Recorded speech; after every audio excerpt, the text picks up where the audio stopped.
Hello guys, class 10th science. We are starting the new topic which is factors on which the resistance of a conductor depends, and this belongs to the chapter electricity, which is the physics portion of class 10th science. So first, if we are talking about the factors, then the first factor is the length of wire.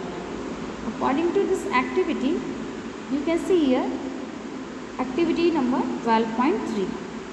हम यहाँ पर एक electric circuit generate कर रहे हैं जिसमें कि एक सेल है, एक अमीटर है and a nichrome wire of length L and एक प्लग की है जो कि इस तरह से कनेक्टेड है। फर्स्ट ऑफ ऑल हम की को प्लग करते हैं और करंट जो है अमीटर में उसकी रीडिंग नोट करते हैं। Replace the nichrome wire by another nichrome wire of same thickness but twice the length that is 2L. Firstly हम यहाँ पर एक लेंथ ले रहे हैं फिक्स L लेंथ का, उस लेंथ को हम ट्वाइस यानी कि डबल करके सेम थिकनेस का जो वायर है उसको यूज़ कर रहे हैं। नोट द अमीटर रीडिंग, तो हम अमीटर की रीडिंग को नोट करते हैं। Now replace the wire by a thicker nichrome wire of the same length L. A thicker wire has a larger cross section area. Again note down the current through the circuit. हम यहाँ पर दो conditions apply कर रहे हैं। Firstly तो हम जो लेंथ है वायर का उसको डबल कर रहे हैं। सेकेंड टाइम हम लेंथ सेम रख रहे हैं बट क्रॉस सेक्शन एरिया जो है उसको इंक्रीज़ कर रहे हैं, यानी कि वायर का जो थिकनेस है उसे इंक्रीज़ कर रहे हैं। इन दोनों कंडीशंस में हम अमीटर का रीडिंग नोट करते हैं। Instead of taking a nichrome wire, connect a copper wire marked 4 in figure 12.5 in the circuit. Let the wire be the same length and same area of cross section as that of the first nichrome wire. Note the value of current. तीसरी condition में हम nichrome wire जो ले रहे हैं उसको replace करके copper wire को यूज़ करते हैं, सेम थिकनेस का and same cross section area का। इन तीनों सिचुएशंस को अप्लाई करने के बाद इन तीनों केसेस में हम जो करंट का अमाउंट है उसे मेज़र करते हैं और अमीटर रीडिंग को नोट करते हैं। अब हमें यहाँ पर कुछ फैक्टर्स नज़र आएंगे जिन पर कि करंट डिपेंड करता है।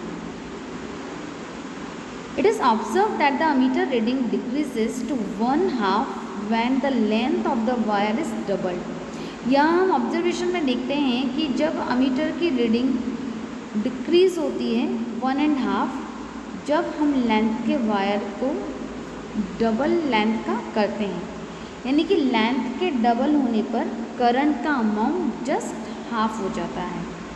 The ammeter reading is increase when a thicker wire of the same material end of the same length is used in the circuit. दूसरी सिचुएशन हम यहाँ देखते हैं कि जो वायर का थिकनेस सेम है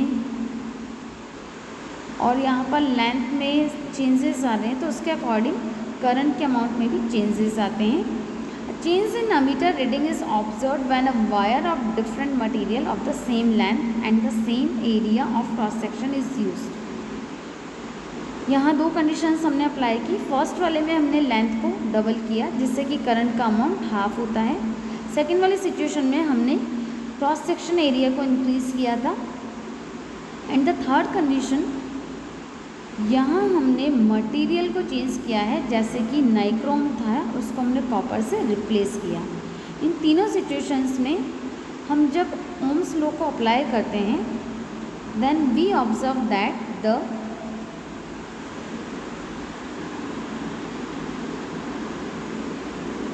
resistance of the conductor depends on its length, on its area of the cross section and the third on the nature of its material।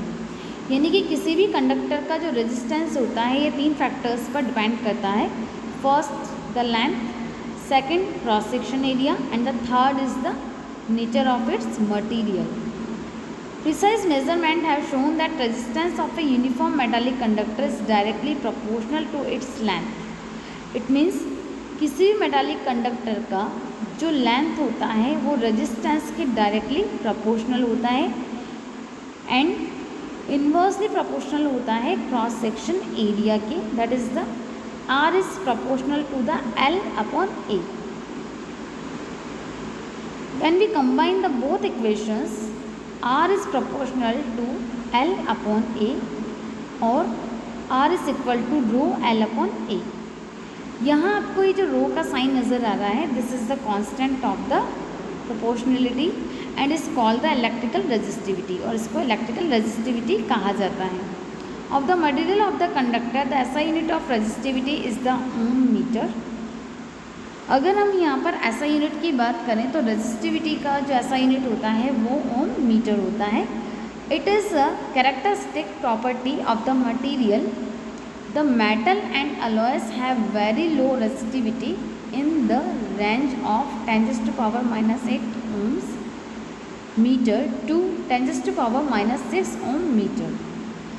अब यहाँ पर जो रेजिस्टिविटी होता है वो मटेरियल पर डिपेंड करता है. तो अलग अलग टाइप के मटेरियल्स के लिए रेजिस्टिविटी का जो वैल्यू होता है वो भी डिफरेंट होता है. अगर हम यहाँ अलॉयस की बात करें तो अलॉयस का जो रेजिस्टिविटी होता है वो बहुत ही लो होता है. They are good conductor of electricity.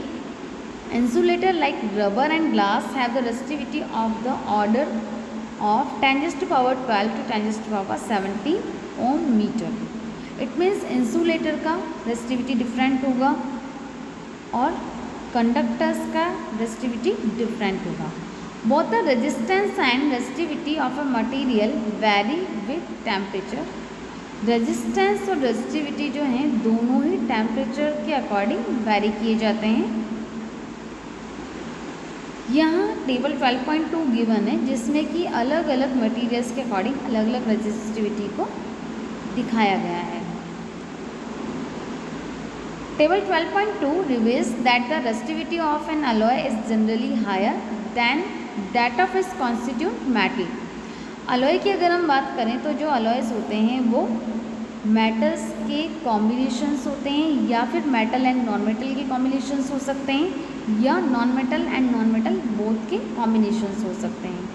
तो अलॉय का जो रेजिस्टिविटी होता है वो हायर होता है कंपैरिजन टू कॉन्स्टिट्यूट मेटल जिनसे कि ये बने होते हैं. Alloys do not oxidise readily at the high temperature. Alloys जो होते हैं वो ऑक्सीडाइज नहीं होते बहुत ज़्यादा हाई टेम्परेचर पर. For this reason they are commonly used in the electrical heating devices. जैसा कि आपने देखा होगा कि गीज़र में या आयरन में या इलेक्ट्रिकल हीटिंग डिवाइसेस में अलॉय का ही यूज़ किया जाता है बिकॉज बहुत ज़्यादा टेम्परेचर होने पर भी ऑक्सीडाइज या बर्न नहीं होते हैं. टोस्टर्स में tungsten is used almost exclusively for the filament of electric bulbs. Tungsten का यूज़ होता है as a filament in electric bulbs, whereas copper and aluminum are generally used for the electrical transmission lines. जबकि copper और aluminium का use होता है transmission lines में.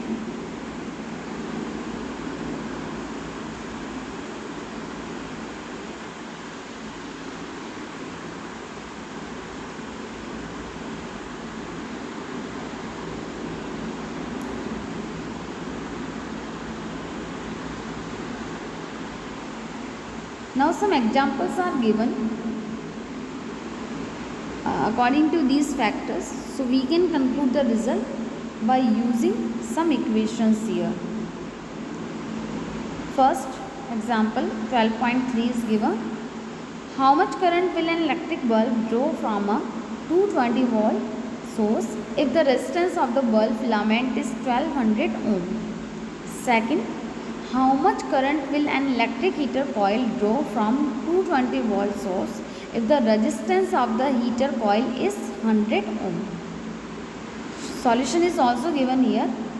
यहाँ पर हमें दो चीज़ें गिवन है. First is the V potential difference 220 volt and the resistance 1200 ओम. अब अकॉर्डिंग टू द इक्वेशन हम यहाँ देखते हैं कि I को कैलकुलेट करने के लिए हम ओम्स लॉ का यूज़ करते हैं. I is equal to V upon R. So we put the value here and the value is 220 volt upon 1200 ohm and we get the result. This is the 0.18 ampere current. तो first वाली condition के लिए जब हम current को calculate करते हैं तो आई के लिए फॉर्मूला होता है V अपॉन आर। हम दोनों की वैल्यूज़ को पुट करते हैं and we will get the result is the 0.18 ampere. In the second situation, this is the B. How much current will an electric heater coil draw? It means we have to calculate the amount of current. जब source आपको given है potential difference का वो है 220 volt और resistance यहाँ पर change हुआ है, this is the 100 Om.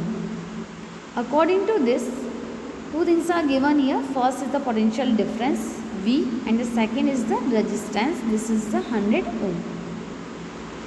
Then put the values in the formula I equal to V upon R.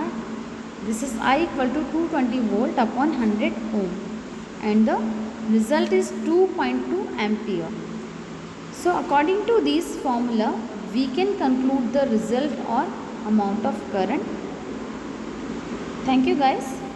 We will continue this topic in our next video. Thanks for watching.